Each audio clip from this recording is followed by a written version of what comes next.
लक्ष्मी अष्टोत्तरशतनामावळि। देव्युवाच देवदेव महादेव त्रिकालज्ञ महेश्वर करुणाकर देवेश भक्तानुग्रहकारक अष्टोत्तरशतं लक्ष्म्या श्रोतुं नित्यामि तत्त्वतः। ईश्वर उवाच देवि साधु महाभागे महाभाग्यप्रदायकं सर्वैश्वर्यकरं पुण्यं सर्वपापप्रणाशनं सर्वदारिद्र्यशमनं श्रवणात् भुक्तिमुक्तिदं राजवश्यकरं दिव्यं गुह्याद्गुह्यतमं परं दुर्लभं सर्वदेवानां चतुष्षष्टिकलास्पदं पद्मादीनां वरान्तानां निधीनां नित्यदायकं समस्तदेवसंसेव्यं मणिमाद्यष्टसिद्धितं किमत्र बहुनोक्तेन देवी प्रत्यक्षदायकं तव प्रीत्याद्य वक्ष्यामि समाहितमनः शृणु। अष्टोत्तरशतस्यास्या महालक्ष्मीस्तु देवता क्लीं बीजपदमित्युक्तं शक्तिस्तु भुवनेश्वरी अङ्गन्यासकरन्यास स इत्यादि प्रकीर्तितः। ध्यानम्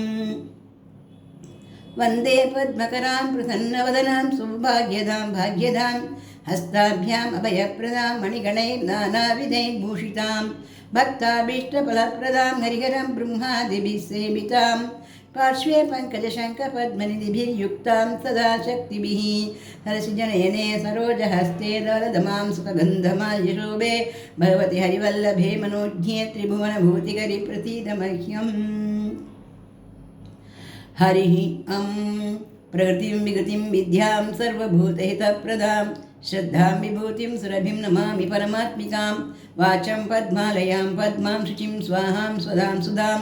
धन्यां हिरण्मयीं लक्ष्मीं नित्यपुष्टां विभावरीं अदितिं चदितिं दीप्तां वसुधां वसुधारिणीं नमामि कमलां कान्तां कामां क्षीरोदसम्भवाम् अनुग्रहपदां बुद्धिं मनघां हरिवल्लभां अशोकामृतां दीप्तां लोकशोकविनाशिनीं नमामि धर्मनिलयां करुणां लोकमातरं पद्मप्रियां पद्महस्तां पद्माक्षीं पद्मसुन्दरीं पद्मोद्भवां पद्ममुखीं पद्मनाभप्रियां रमां पद्ममालाधरां देवीं पद्मिनीं पद्मगन्धिनीं पुण्यगन्धां सुप्रसन्नां प्रसादाभिमुखीं प्रभां नमामि चन्द्रवदनां चन्द्रां चन्द्रदवोदरीं चतुर्भुजां चन्द्ररूपाम् इन्दिराम् इन्दुशीतलाम् आह्लादजननीं पुष्टिं शिवां शिवकरीं सतीं विमलां विश्वजननीं पुष्टिं दारिद्र्यनाशिनीं प्रीतिपुष्करिणीं शान्तां शुक्लमाल्याम्बरां श्रियं भास्करीं बिल्वनिलयां वरारोहां यशस्विनीं वसुन्धरां उदाराङ्गां हरिणीं हेममालिनीं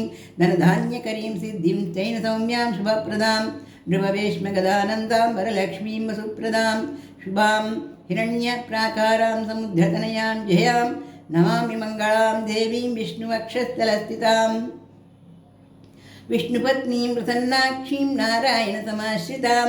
दारिद्र्यध्वंसिनीं देवीं सर्वोपद्रववारिणीं नवदुर्गां महाकाळीं ब्रह्मा विष्णुशिवात्मिकां त्रिकालज्ञानसम्पन्नां नमामि भुवनेश्वरीं लक्ष्मीं क्षीरसमुद्रराजतनयां श्रीरङ्गधामेश्वरीं दासीभूतसमस्तदेववनितां लोकैकदीपाङ्कुरां श्रीमन्मन्तकटाक्षलब्धविभवं ब्रह्मेन्द्रगङ्गाधरां त्वां त्रैलोक्यकुटुम्बिनीं सरसिजां वन्दे मुकुन्दप्रियां मातर्नमामि कमले कमलायदाक्षी श्रीविष्णुहृत्कमलवासिनि विश्वमातः क्षीरोदजे कमलकोमलगर्भगौरी लक्ष्मी प्रसीद सततं नमतां शरण्ये त्रिकालं योजपेद् विद्वान् षण्मासं विजितेन्द्रियः दारिद्र्यध्वंसनं कृत्वा सर्वमाप्नोति यत्नतः देवी नाम सहस्रेषु पुण्यमष्टोत्तरं शतं येन श्रियमवाप्नोति कोटिजन्मदरिद्रतः भृगुवारे शतं धीमान् पठेत् तत्सरमात्रकम् अष्टैश्वर्यम् अवाप्नोति कुबेरैव भूतले दारिद्र्यमोचनं नाम स्तोत्रमम्बा परं शतं येन श्रियमवाप्नोति दरिद्रकोटिजन्मसु भुक्त्वा विपुलान् भोगान् अस्यां सायुज्यमाप्नुयात् प्रातःकाले पठे नित्यं सर्वदुःखोपशान्तये पठन्तु चिन्तये देवीं सर्वाभरणभूषिताम्। ದಿ ಲಕ್ಷ್ಮಿ ಅಷ್ಟೋತ್ತರ ಶತನಾಮಾವಳಿ।